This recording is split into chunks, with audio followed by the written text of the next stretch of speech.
Welcome to another episode of the Escaping Normal podcast, where I'm having conversations with ordinary people doing extraordinary things. Now, I've got Kai Beard here with me this afternoon. He is the CEO of the Beard Group. Now, we've actually just had the most insightful, interesting conversation on his journey as well as to where he is now. It's actually mind-blowing to think how far he's come in such a short space of time where, a little over a year ago, he was sitting not able to pay his bills to now, running a group with multiple revenue streams. So yeah, can't wait for you guys to hear this conversation. I think it'll be hugely insightful. So Kai, welcome to the Escaping Normal podcast. Now, before we begin and get into the nitty gritty, right, we've actually only had the pleasure of meeting each other just a few minutes ago, right? So for the sake of myself, as well as to the audience that are going to be watching this, what do we need to know about Kai to give context for the rest of the podcast? Good question. So for context for the rest of the podcast, I would say what you need to know about me is that I'm an upcoming entrepreneur. I figured everything out myself. I'm a test as I go kind of person. Yep. No formal education, no corporate background, and I'm making a big impact in the corporate space. Amazing, amazing. So you're from the UK? Yeah, grew up in London originally. Where in London? South London. Do you know where Wallington is? I don't. So actually, I lived in London for years. Okay. I lived in Putney. Oh, right. Yeah. It's about half hour away. And so I lived about 10, 15 minutes away from Croydon. You must have heard of Croydon. Yeah, no. Yeah. Heard some mixed reviews, Yeah, right? mixed. Not 5 stars on TripAdvisor. One star's all around. It's not the place you want to be. But yeah, so I grew up there, and then I left there and I went to Southeast London. That wasn't any better. That was bad. And then was just pretty much living out the country. So do you go to school in Croydon? Yeah, so I went to a school called Stanley Park. Okay. And that was more in Carshalton, which is maybe like 20 minutes the other way, the safer way. It's the safer way, yeah. So I guess actually for those that are watching that don't sort of know Croydon, right? How would you describe life sort of growing up for Croydon as a young lad? Interesting. All right, so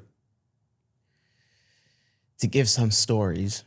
So when I was younger, groups of guys around, et cetera. I never got into like the roadman mentality. Yep. When I was younger, my best friend brought me a bike for my birthday. Yeah. Because I never had a bike, didn't have enough money for a bike. So he brought me a bike and we went to somewhere called Power League, which is like this AstroTurf football, right? Yep. And some guys, they just came over and just was like, we're taking this bike. And I was like, well, don't. Like my best friend brought it for me. Like all my friends are there.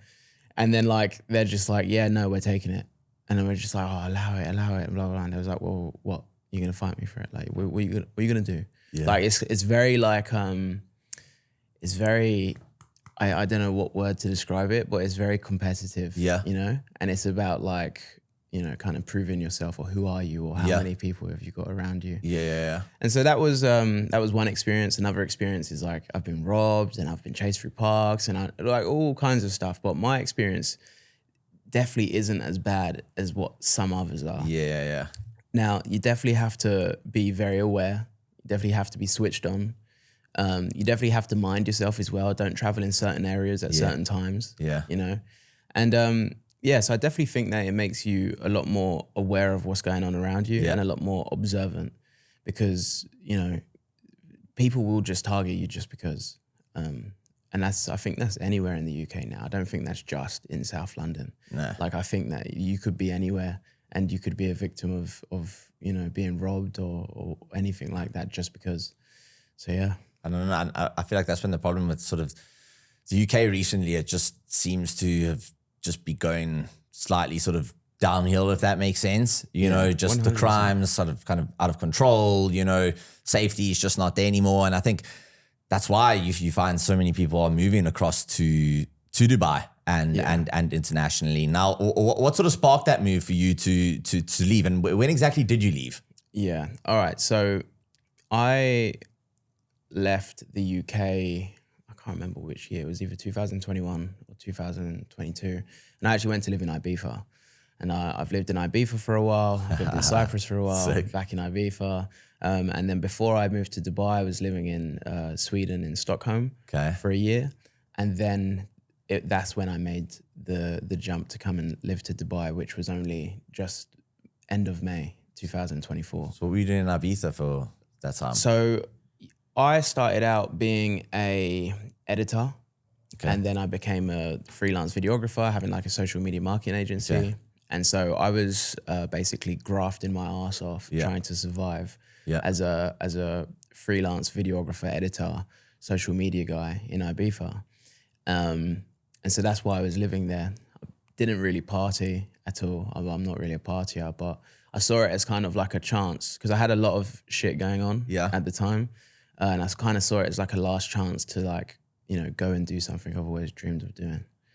That's mad. Most people, when you say Ibiza, like I thought you were going to say you did like 2 years, you know, like it's like a typical person that goes to Ibiza, you know, goes and sells entrances into clubs and like all of that kind of stuff. So, but why Ibiza to do that out of all places? So, all right. So at the time, I had a court case going on, right? Yep. And there was a chance that I could have gone to prison.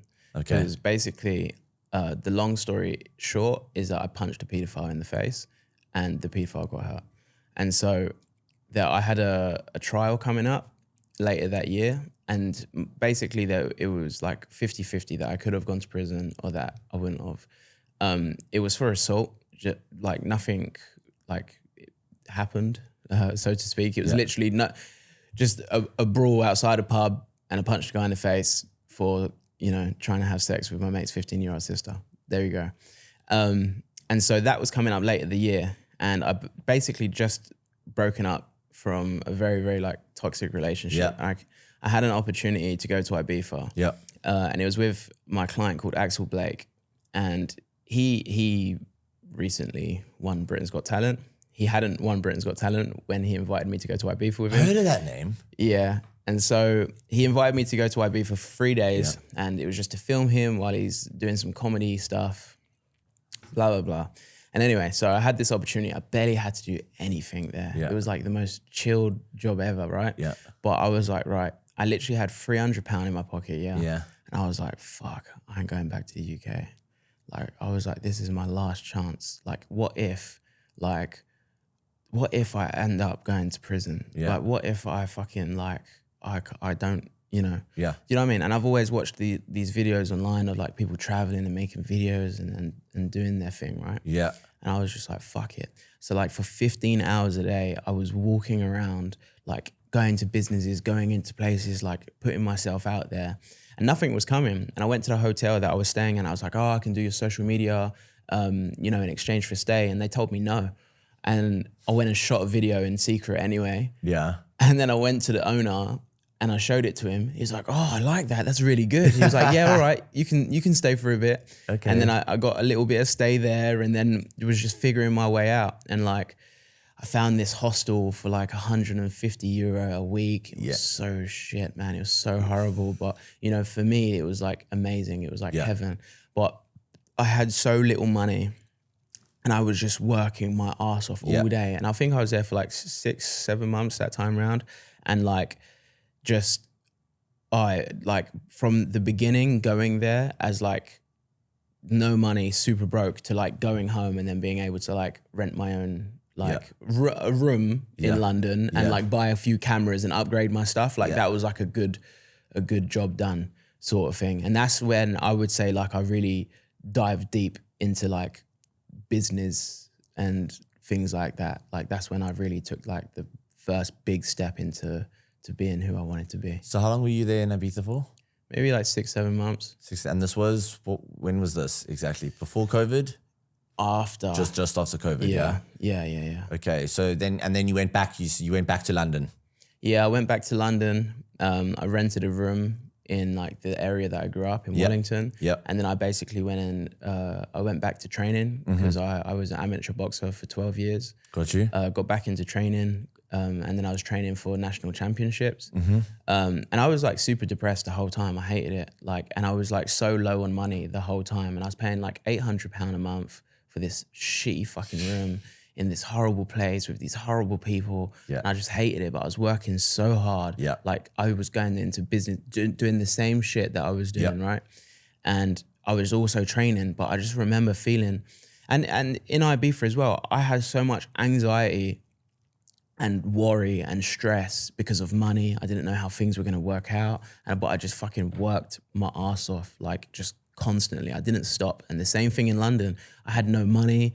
I'm like struggling to like pay my bills. It was like, okay, like some money would come in, have to pay my rent, and then it would be like, okay, don't go out because I ain't got no money. And it's like a little bit of money would come in, just done like a few edits or something, and I'm like, okay, cool. Like buy like shopping, I'm buying like tins of tuna, like rice, like I'm living like super minimal, right? It ain't like, I'm not going out, I'm not taking girls out, I'm not doing any of that stuff, bro, because it's like, I can't, right? I'm not having fun with friends, I'm just like there. And that was a graft. And then basically I ended up getting evicted out of where I was staying because I paid my rent late twice. And I just actually finished like the biggest job that I'd ever got, which was for Cadbury. Yeah. And I basically had to bring 9 people up north to film an Cadbury ad. And it was like for their Easter thing that was coming out. It was like my first ever like kind of big pay. Yeah. I think it was only like around like 5K maybe or something like but that. still someone like big money when you're someone in the situation that Do you know what I mean? And so like I had, but it didn't all come at once. Yeah. It was like kind of, I got paid in like 3 different installments. And so I had a choice, and I had literally, as I'm driving back from up north, right, just finished this whole entire job, barely had any sleep. I had to move out that day. So I took the van that I just dropped everyone home in, all right? Took the van, picked up all my stuff, and I had a choice. It was like, okay, do I spend all my money and like put myself in another place? Yeah. Or do I put my shit in storage, and do I just get a fucking flight and I just try and make something of myself? And it's like, I faced this fork in the roads again. And obviously I'm me. So obviously I went and put my shit in storage, and I booked a flight to Barcelona, stayed in hostels, like the shittiest hostels. And then I'm like up next day, put my blazer on, like walking around, like going into offices, knocking on places, like trying to sell my business. And I got the ferry to Ibiza, slept on the floor on the ferry because obviously you don't want to buy a cabin to save money. And I'm like staying in that same hostel in Ibiza, fucking trying to figure things out. And I'm like doing some work that I've already got online, walking around to all the yacht charter companies, trying to sell my services, like honestly. And then that's when I flew back to the UK. I can't remember why. I think it was for my mate's stag do. And like, I didn't have any money. I even had to, I think I had to like say, because I had to pay like a bit for the stag do. And I was like, bro, like, I don't know what my financial situation is going to be like. Like, can I give you the money when I land? Yeah. Just to make sure I get there. And he was like, yeah, all right. I mean, he wasn't that happy about it, but he was like, yeah, all right. And so I got there and I was like, okay, cool. Paid him the money, and I'm like sofa surfing, right? Yeah. And so I'm max two days at one place at the same time. I was like, right, I'm gonna throw an event because hopefully I can meet clients through like hosting an event. And I've always known like quite a few people. So I put on my first ever event, right? And so this is April 2023, okay? And then, about 30 people come. So let's go to that, right? So you went to throw this event, right? How did you throw this event?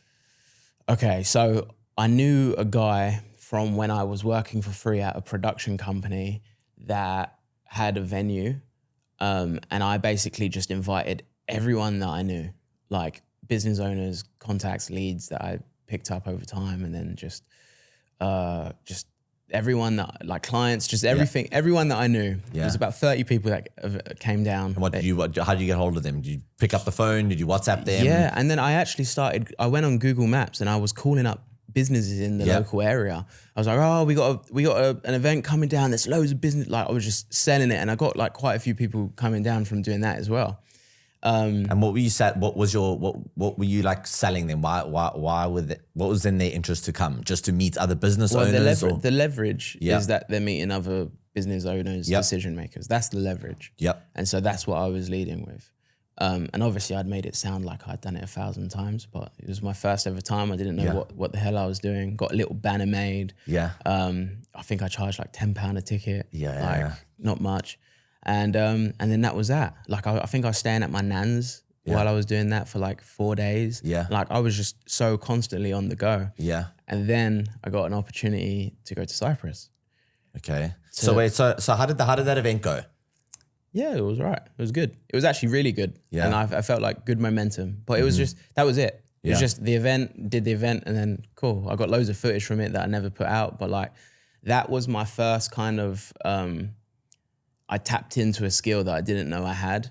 And like when I was presenting, I was making people laugh. And like, it was kind of like, I was like, oh shit, like I can do something with this. But I kind of put that to the back of my brain. Yeah. For a long while. But I think it's when you put yourself in those situations where you just don't know, but that's the best way to learn. And if you'd never done that, you wouldn't have known, shit, maybe I've actually got this skill. You know, maybe I'm actually quite good at this, but because you just took that risk and you were like, you know, screw it, let me try something here. You were able to learn more about yourself in that process and, you know, where your skill set lies and where you can further develop it. Yeah. Yeah, no, 100%. And like, to be honest, like when you're moving, it's only when you look back you can join up the dots, because when in the moment, like I'm stressed. I remember like before I did the event, I went and sat in the toilet, my heart was pounding and I was like, what's happening to me? Like I've boxed, I've done all of this. Like, why am I feeling nervous? Like all of this shit. And then like, I'm like, okay, like I need to think, where am I going next? Yeah. Like what's happening next? And so when I'm in the moment, I ain't sitting here thinking, oh, this is a skill that I could nurture. No, man. I'm like, fuck, when am I next getting paid? Like, what's happening next? Yeah. I'm like, you know, like I'm living on the edge, right? But I understood that like I needed to put myself in discomfort to try. I didn't know how it was going to happen. I just knew that I had to choose this path over going and taking my money and putting it in, you know, an apartment and being depressed and fucking sitting around and being in fucking miserable England. I'm like, no, man, I fucking refuse. I like, no. And so I can't even remember what happened, but I got an opportunity to go to Cyprus, like not that long after it. Was that through someone in the the company that so when I went to Ibiza with Axel, so Axel said to the company that was flying him out, can you fly out my videographer as well? Yes. So then I met that company and they flew me out to Cyprus. Got you. So I went to Cyprus and then, oh mate, was there for like a few months, was fucking grafting my ass off. Not for this like video. They didn't pay me anything. They just said, oh, we'll pay for your flights and you know, you can come out and whatever. I was like, all right, cool. So I knew in my mind, well, you're gonna get jack shit from me. I'm gonna film you a few things, and then I'll edit it up and give it to you. So that's so you went over there to do some like edits, some videography work and stuff. Yeah. But I knew in my mind, like, well, okay, if you're not paying me anything, like you're gonna get minimal from me. I knew the first thing I did when I landed was go for a run. I went for a run, and this was in Ayia Napa. And so I was like looking around and I was like, okay, there's loads of businesses here. Like I know what I can do. So that was the first day. Went home, second day, same thing again, grafting, like straight out, like graft. And then like I met like this buggy company that was just opening. They needed a website. Then I shot them like promo videos, done their social media. And then I like got a few other jobs with some yachts and this and that. And then I met Gail. Like, so yeah, it was a cool time. And I'd just kind of started getting a bit more money at this point, but not like anything substantial, no monthly recurring revenue. I just had a bit more money in my pocket. And it was like freelance gigs, so you would get paid per project, right? Is that how they pay you? Yeah. But it was just more than what I had ever, you know? Still very like nervous and anxious all the time and worried, but like I'm a bit more open. Like I remember like I was taking the girl that I met, I was taking her out for dinner. Took her to like this night. Well, it's probably not the nicest restaurant, but I took her to a nice restaurant. I rented a car, some shitty car. But still, it was like the most cheapest car that I could get. And it was like, but like I still felt like great because like I've not been in the position for so long where I could do things like that. And this is only March 2023, right? Literally last year. Yeah, bro. And so, bro. like, dude. Wow. Okay. And so, like, so that's happening anyway. So, what happens? And do you know what? That was actually like a really cute moment because, like, I won't go into the depths of that, but that was nice. Like I dropped her at the airport. It's like she ended up staying longer. So sorry, I was supposed to fly to Ibiza. I cancelled my flight to Ibiza. I stayed in Cyprus for much longer. So did she, and we really hit it off. Yeah. Dropped her to the airport, and she's got emotional, and like it was actually like a really nice moment. No, you know. So why didn't she stay? Did she have to go back home to where she was from? Yeah, like she was just there on holiday. She was moving to Sweden. Okay. I see you. Okay. Yeah. And so that was happening. So I then went to Ibiza, obviously doing my thing. Yeah. I signed another biggest kind of contract there that I had signed. Like it was around the 5K mark, but like to pick up another thing like that, it was like, what was that for? This was for one company in particular called Arenal Diving. And they, by the way, didn't pay me all the contract. They actually owe me 2.5K, and I'll happily say Arenal Diving. Yeah, I'll happily say that. And no fucks given. And so went there, signed, they paid me half, that did all the work, did all the shooting, did all the editing, was uploading, and then just, and then was there for a month or so. And then I was like, all right, all my work here is done. And so what I did was I went there, I shot all the content I would need for the season, got all the deals in place with the social media guys. And I was like, okay, I'm going to go see her in Sweden. I was only supposed to go there for 2 weeks, ended up staying there for a year. And then that was actually when I went to Sweden, was when I finished my videography, photography career. And that's when I went to working completely online.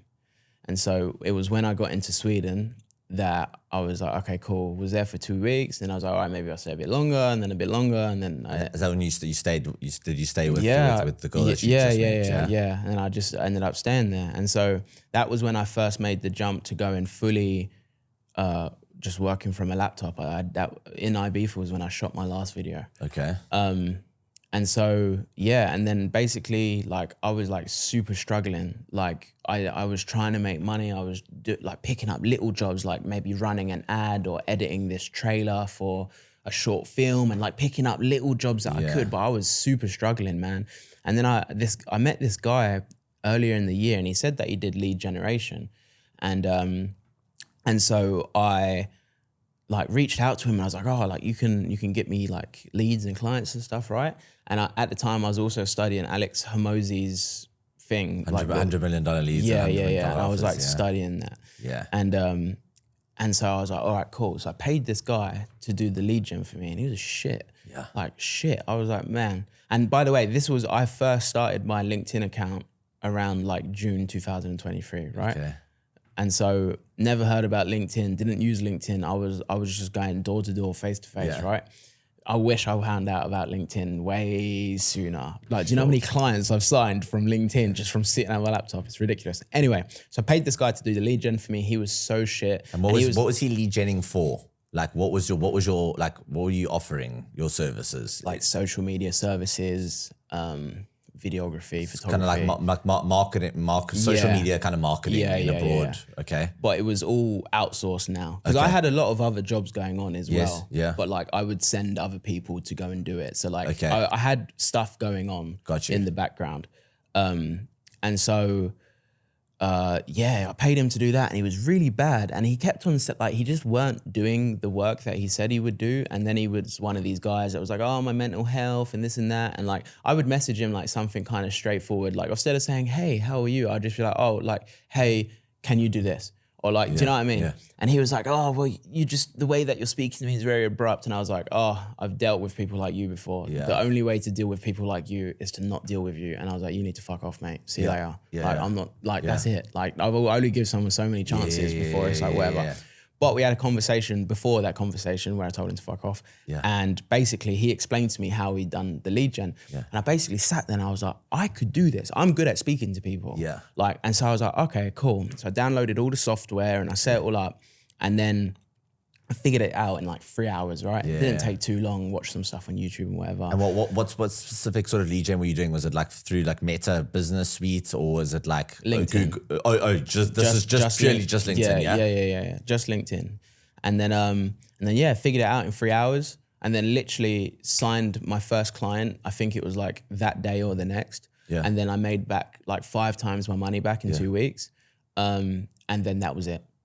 Like that was it. That was game set. I know what I'm doing now. Like this lead gen stuff. You were like, and then that was it. I went into the lead gen stuff, was like figuring that out, and then like got my first like proper retainer client that are still my clients now. Yeah. By the way, my first client is like the same client I have, sure.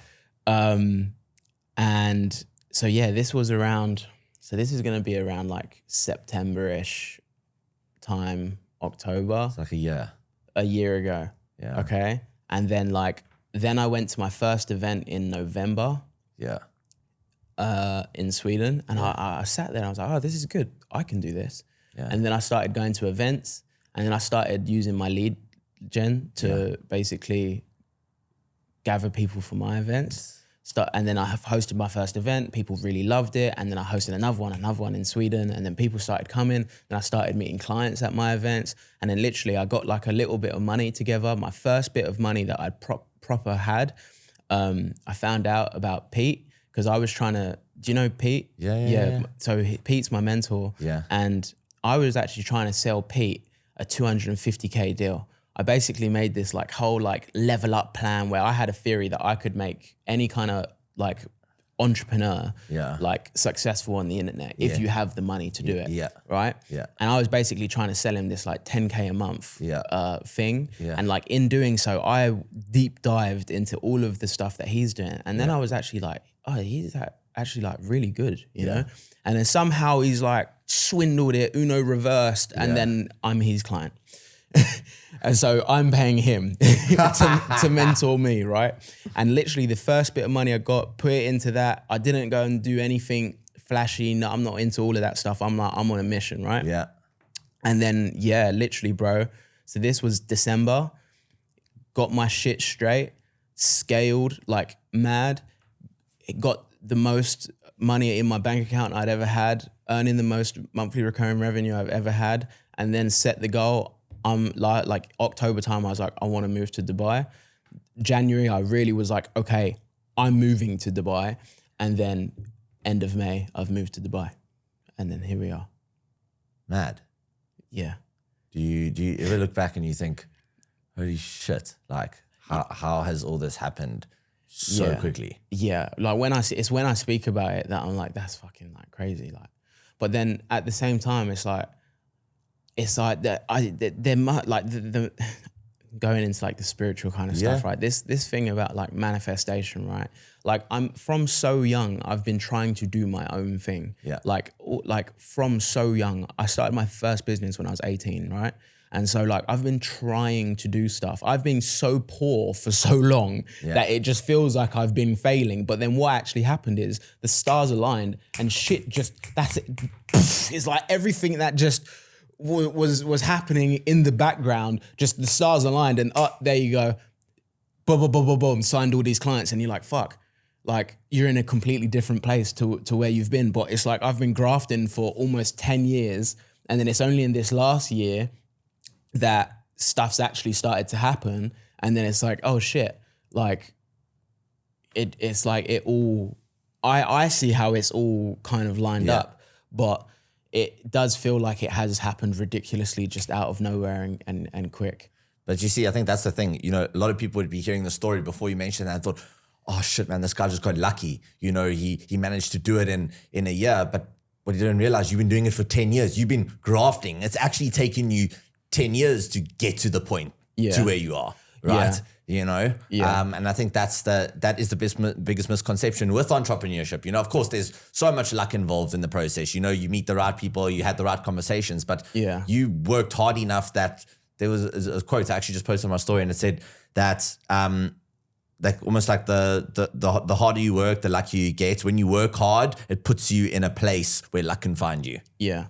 Yeah, 100%. And the thing is right, like if someone would be like, I personally don't believe in luck, Yep. or I believe that definitely you create your own luck. Yep. But I like, myself personally, it's like, I actually wanted to get a tattoo of this, and like it was like inevitable. I actually wrote a poem about things that are inevitable, and like I am inevitable. Yeah. Because like, yeah, I was poor for so long, but like I was constantly working, but I never ever like completely like failed. Yeah. Like whenever like I needed money, I would be low on money, but I'd always just have enough. Yeah. I would always just get by. I would always just, you know, just by the tips of my fingers, hold on to something or whatever. And like that, I wouldn't call luck. Yeah. Like that is like the 15 hours a day that I've worked every day since I was like 15. Yeah. Like because I would be working mad hours when I had my jobs as well, trying and doing all of this stuff. So the luck, it's like, it's not luck. It's just like I compounded so much knowledge over all of these years of being broke and failing and not actually amounting to much. And then the right timing in the right place, it just happened. And it happened for me wasting my money that I found, that I found something that worked, used all of my skills together. And then now it's like, boom. And then I have like tens and tens of clients now around the world, and I'm serving them and you know, making a big impact in the space.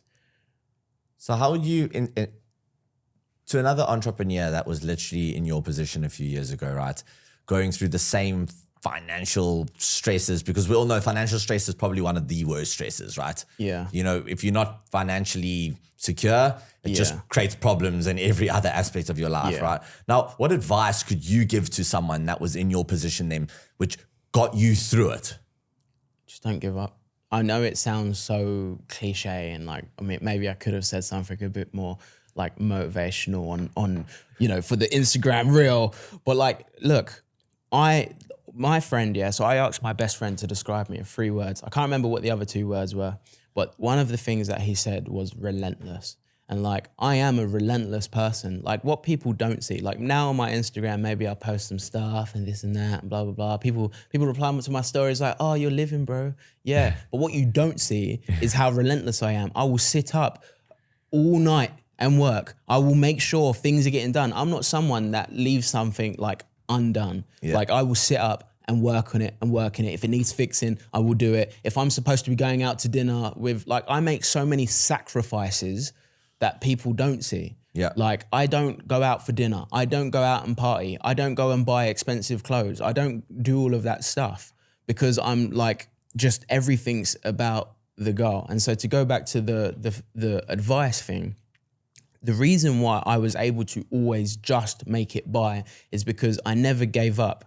Because say, for example, if you have to pay your rent, right, on the 30th, for example, and you've got no money, I don't on the 28th say, who can I call? Who can help me? No, I keep going until the last moment, because you never know. And every single time, every time something would come back, just something. But it's because I never stopped. And it's like, say if you're running a race and the finish line's there and you think, oh, well, I'm tired, or maybe I'm not gonna get there, like then you're not gonna get there. But I would run until the last minute, until the last bell. Like I would not stop until I've given everything. And we have a saying in boxing where it's like, leave everything in the ring.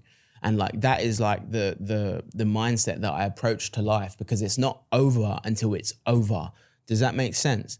And so that's how I feel that I was always able to just cling on to these things, because I was just not someone that would back down. And I had no choice, because I had such a fucked up like home life when I was growing up. I never wanted to be at home. So for me, I would rather sleep on the street, or I'd rather be homeless than to fucking have to go back there. And it was always about escaping and getting as far away from there as I possibly could. So the thought for me of failing or having to call my mum up and go home or having to do any of that shit was so painful for me that I would never, ever, ever allow any other option but for me to succeed.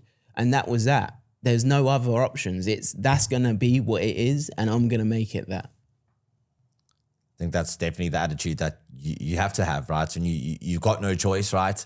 Just give up and keep pushing, you know? Now, I mean, listen, you're still very early days, right? On your trajectory, right? Yeah. So where to now? Where you going? Yeah, great question. And so I've just turned 27, by the way, September 4th. I'm a Virgo, if anyone's into that. When's your birthday? Libra, 17th of October. Okay. Literally last week. Okay. Well, happy belated birthday. Thank you, brother. Where am I going from here? So I actually want to go back to Sweden for a moment, right? So at the point where I changed from like kind of a young guy that needs money to businessman was in the period of working in Ibiza, then going to Sweden. Now, Sweden is very, very woke. Now, if you know about Sweden, they're like super woke, maybe too woke. But I learned a lot there. And so I want to give a shout out to someone called Roland Williams, who supported me a lot there. And he's basically an IT consultant who has worked for like Coca-Cola, what's IBM, like huge companies, right? And he's just so intelligent. And like, I just heard the way he was speaking, and he kept on saying things like purpose-driven. And I was like, what the fuck is purpose-driven? I'm like, come on, we're all here because we're here to make money, you know? like come in with this basic mindset. Like, come on, we're all grafters, you know? But like, he's like saying things like purpose-driven and, you know, all these kind of buzzwords. And then like, when I sat and I really thought about it, like I thought purpose-driven. I was like, I'm not purpose. Like my purpose is about me, but like that's never a great purpose. And so I kind of adjusted. And so I'm going to get to your question in a moment. So where am I going forwards? So after I pondered on the word purpose-driven and I changed all the wiring in my brain and why I'm doing things, where I want to go is I basically want to create a network that serves people. I want it to help people because I'm purpose-driven. But no, the real reason is because you're doing the whole, because you went basically from the lead gen side of things, right? And then you went into now throwing these events, right? And now you're throwing these events. Now it's through these events, it's now the networking space that you're now like focused on growing, is it? It's I'll explain my business in a sec because it all ties in. But the reason why, like when you say where am I going, like I really want to help people grow their business and sign clients and do things because of like how tough like things were for me. Like and like there was times when like I would sit in like the hostel and I would fucking cry to myself and like be so fucking stressed and not know what's gonna go on because I'm so like just depleted. And like for myself, like I would just love to be able to just help people grow. Like if you're in the community, you're probably gonna be a good person and like just help you grow, help you get clients, help you do things, you know? And that's like I just wanna help people. Like, I don't want people to have to feel like how I felt when I was in business, when I first was starting, where I was just fucking pulling my hair out, not knowing how to get clients or needing that last job that just comes in and saves you completely, right? Yeah. But to get back to your question of where am I going? So the Beardo Group, we have 4 services. We do B2B lead generation and pre-sales. We do social media marketing, which is like social media uploading, content, videos, blah, blah, blah. And then we do for you events where we host events for our B2B clients. It doesn't have to be B2B, it can be B2C as well. And then we also have the Beardo Network, which is our private invite-only business network. And that's for CEOs, founders, and business owners. Mm-hmm. And now, where I personally would like to take this, I would like it to be a huge corporation one day. Like I see a huge tower with B on it, and like we're working with like the best kind of innovative, forward-thinking companies there are. And I would love to have like different offices all over the world. And it's again, like I would love to just build up the network in many different places. We're based in 3 places at the minute, the UK, Sweden, and Dubai. And then, I would just love to grow it. And like my thing is like, my goal is to be one of the most connected people in the world. That's one of my goals. And obviously I would love to be like super rich as well, and I will be. But that will come in time, and that will be like a byproduct of everything I'm doing. That will come in its time. I try not to focus on the money, but of course that's always like a driving factor. And then as well, it's about like, you know, making sure that my family are set up for life. And I'm not just talking like my kids, I'm talking like their kids.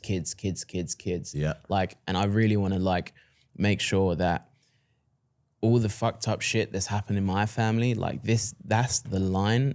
And like, I'm the new like version of that, you know? And like, I want to make my family's name and our bloodline like a very strong one, just because I can. Like, and yeah, that's where I would like to go. I don't know if that answers your question. It was very vague.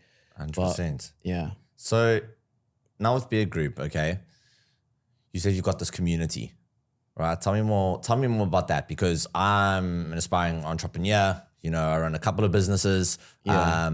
And for someone like myself, that sounds super interesting. So tell me more sort of about that and kind of like how I can get involved and why I should potentially be joining. Yeah, awesome. Okay, so how you can get involved is you'd reach out to myself and we'd have a talk about it. And I'd basically invite you to an event, or I would invite you to join our online platform membership. But basically what it is we have a online platform on School where CEOs, founders can join the platform, and it's kind of like Facebook where you can make a post about something that's relevant to the topics we say we'll speak about within our community, and you can engage with other business owners. What are those topics that you guys discuss? Oh, it's like sharing books, or maybe if that you have a problem on IT, say if you have like a very specific problem, you could post that in there and you could get feedback. Or say if there's like some, I don't know, you watch some video on like some financial advice and you feel like everyone else should watch it. Do you know what I mean? So it's like having a bunch of, like, it's almost like mentors essentially. Yeah, not everyone's a mentor, but like there's definitely levels to it. But it's just the main kind of focus is like the clients, right? So like we try to connect people. And so if you join our online platform, we have the Beardo Group, Dubai, Sweden, the UK, they're all separate. But then we bring them together on this platform, and you can reach out directly to anyone on the platform. And then that also gives you access to our in-person events, which are once a month. And it also gives you access to our online events and any side events that we do.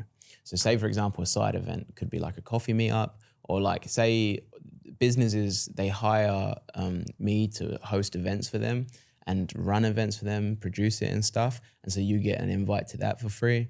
And it kind of just brings you together around business owners, get invited to all these things. And we always trying to matchmake. That's like the main thing. So say if you came to me and was like, hey Kai, I need someone that's looking to buy a property, I'd be like, okay, cool. You'd probably be best off speaking to Jason. I know Jason's done very well for himself. He's got like 3 different companies. He's a multi-millionaire, and he would probably be your best bet to speak to. So then I'll just pair you guys together, and then you guys have a conversation. Got you. Then there's a second tier to our membership, and that's basically the actual matchmaking tier. So say you're a regular member, you come to our events, you said, oh Kai, look, I'm looking for CEOs who are like 5 million plus to come and speak about these specific topics on our podcast. I'd be like, okay, cool. I would go out and speak to these guys, and I'd say, hey, look, there's a really cool guy called Jake in our community. He basically wants to meet you. This is why he wants to meet you. Would you mind coming to our event for completely free? He'd like to meet you there. And then they would be like, yeah, okay. Or they'd be like, no. But basically our job would be to bring people to the events for you specifically. And that's the matchmaking tier. Interesting. So, okay. So it's kind of like, that's really, really cool. So it's kind of like, it would be like almost like online dating, but for business. But for business. Yeah. Right. And would I be on this platform? Can I see kind of profiles of people that are on there, so I know, okay, if let's say I'm looking for a lead gen expert, right? I can go on there and I can look through and be like, oh, okay, cool, this guy's lead gen, then I can do my own homework on that person. Yeah, 100%. And what's interesting as well is like we actually have lead gen guys within our community. I don't I kind of thought to myself, like, do I just not let them in? Yeah, Or do I I'm just sure. like, you know what I mean? But then I was like, nah, I tried to think from a place of like abundance, and I'm like, it doesn't matter. I'll outsell them anyway. I'll I try not to manipulate the environments. But yeah, so that is literally how it works. You can scroll through all the members. They all have their profiles. They all have like their bio of what they do. And yeah, it's a thing that's growing. And like, look, make no mistake. I've just turned 27. I've early in the game, and I'm learning as I go. Yeah. And so it's like, these are my theories. Yeah. I've turned it into like, they're my ideas. These are then my creations. And now I'm constantly working on it, just trying to improve it, trying to grow it. But it's going well so far. How big's your team now?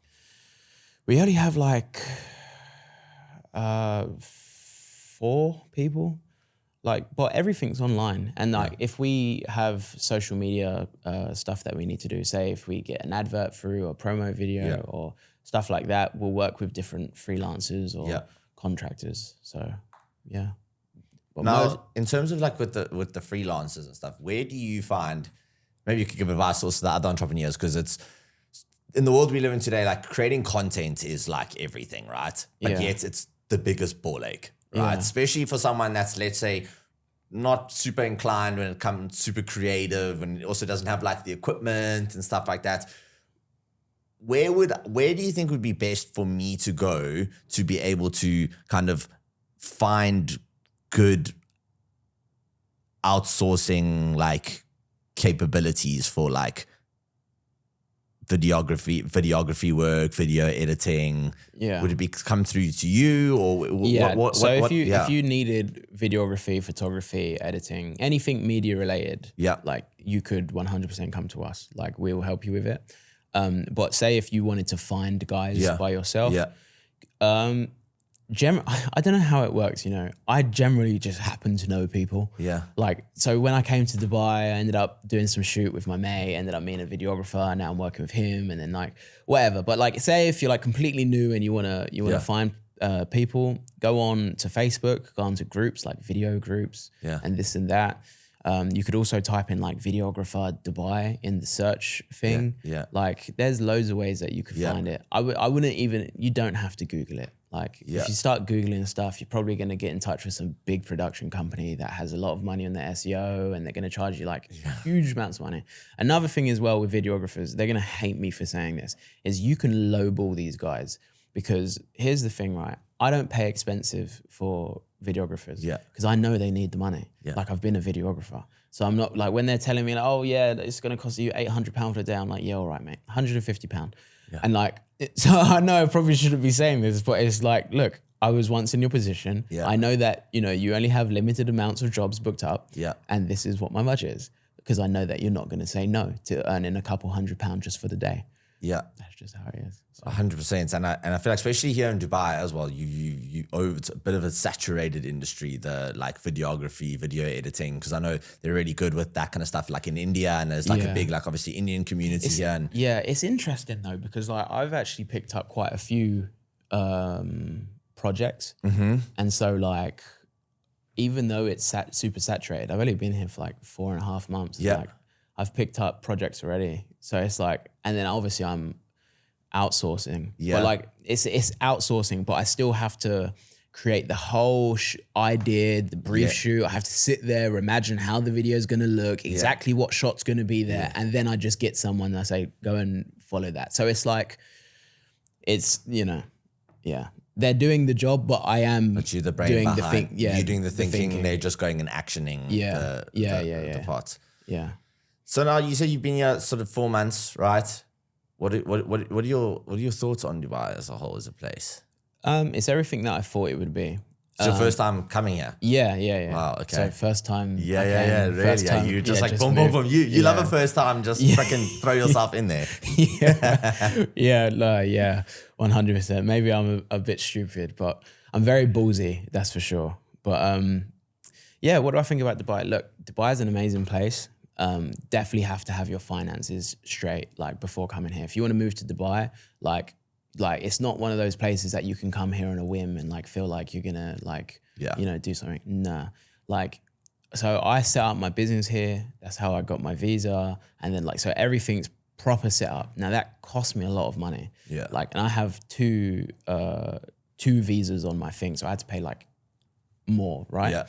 And then you got like the housing situation. I had to pay 3 months up front plus agency fees plus some other 5% fee, which I can't remember. Yeah. Then you have the cars, then you have all of this stuff. So like, it's not just Ibiza where you can go like live in a hostel and then pay £10 a day for food in Lidl. Like, it's not like that. Like when you come to Dubai, it's somewhere that you have to have financial backing. You have to have that monthly recurring revenue that's going to cover you. You have to have your finances in order. And if your finances are in order, then you'll have a great time. But if you're like, you know, not fully there yet, if you're not earning at least like 4K monthly recurring revenue minimum, then like I would probably say like, it's probably not the place to come for now. Like, you can live on less when you're here, but like to cover you in those first months, like you need that money. And then the people here. So there's a lot of opportunity here. There's a lot of great people around. I've met some of the greatest people like I've met in anywhere. It's everything for that. But there's also the opposite of that as well. And like, there are some dodgy bastards here. Like there are people here that are just like a bit like weird. Like just like they're just weird. And so you definitely have to filter through the people to find the good eggs. And they definitely are here. There's so many opportunities here. Everyone is here to do money, to do business. But yeah, you got to filter through those people. And I would say the last, I don't know why I've put it into 3 points, but I would say like the last thing is just come here with good intentions, you know? Because I feel like it's such a cool place. Like 50 years ago, this was like just sand, you know? And like now it's like, you know, everything that is. So I would say if you are going to come here, like I hope that you're a decent person and you add like a good value to the space here, you know? So, yeah. And I feel like everyone is super, you find majority, of course, you're going to have those bad eggs, but I feel like a lot of people are very like-minded. You know, everyone's left their families, their friends to pursue more opportunities, to be better, to do better.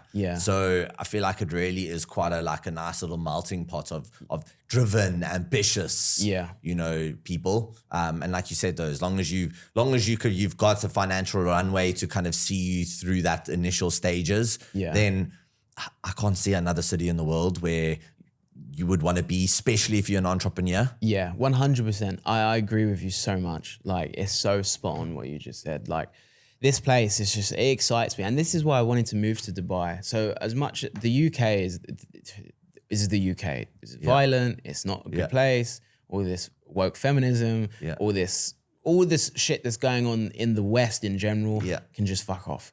And so here, everyone's forward thinking. The place is super new. It's literally built up for business. There are just so many cool people here. It's sunny. It's nice outside. It's safe. I literally was sat in the mall. Okay. I got up. I went off for like 2 hours to go shop in Calvin Klein. Okay. Yeah. This is the outfit that I brought, by the way. And then came back and just sat down and started working. Like, it's just somewhere you can do that. Like, no one's going to take your shit. Like, it's so safe. It's ridiculous. Like, it's just, I know. I'm super, super happy. I've only been here, what, two years now? Yeah. How are you finding it? Dude, I love it, bro. It's full of people like yourself, you know. You know, I've always wanted to, you know, my thing was like, so I left South Africa, then I moved to London. I was living there, and it sounds crazy, but when I was living in London, I remember thinking like, I'm better than London. And it sounds so like arrogant in a way, but like my mentality, I was like, the people here just don't want what I want, and they don't have the aspirations and the drive that I want. They're normies. That's like, I have like, it's a rude, maybe it's a rude term, but I call them normies. Yeah. They're normies. You're not a normie. Yeah. Like, you're someone else. You're someone that stands out from the crowd. You're doing your own thing. You're thinking a type of way. You're not like, London is a place for the normie mindset. You're going to go to work, do your 9 to 5, I'm going to go to the pub on the weekend. Like, it's, that's what I think when I think about the UK and London. Like, that's very much where it is. No, it really is. And it's actually funny you say normies, right? Because this podcast is called the Escaping Normal podcast. Yeah, I like that, by the way. Now, I'll ask every single person that comes, it's a bit of a tricky question. Every single person that comes onto this podcast to sort of end things off, right? What does escaping normal mean to you? When you hear escaping normal, what does that mean to you? Yeah, escaping normal. So I would say like the normal kind of lifestyle is like get a job, live within your means, kind of don't be too ambitious. Don't speak about yourself because it comes across as arrogant. Don't big yourself up too much because you don't want people to think about you and this and that. That's all normal mindset. Normal mindset is I'm going to go home, I'm going to sit down, I'm going to watch EastEnders, and you're going to eat dinner with your fat, like all of that shit. Boring.